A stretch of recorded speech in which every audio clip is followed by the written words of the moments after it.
What? Does this really happen right now? Sawadee Cup. Hello.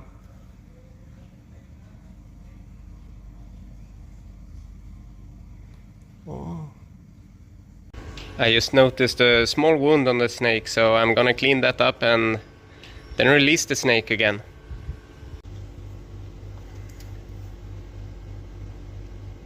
It doesn't look too bad. I'm pretty sure this will heal up quickly.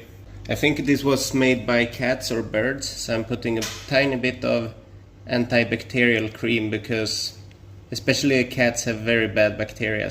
Alright, perfect.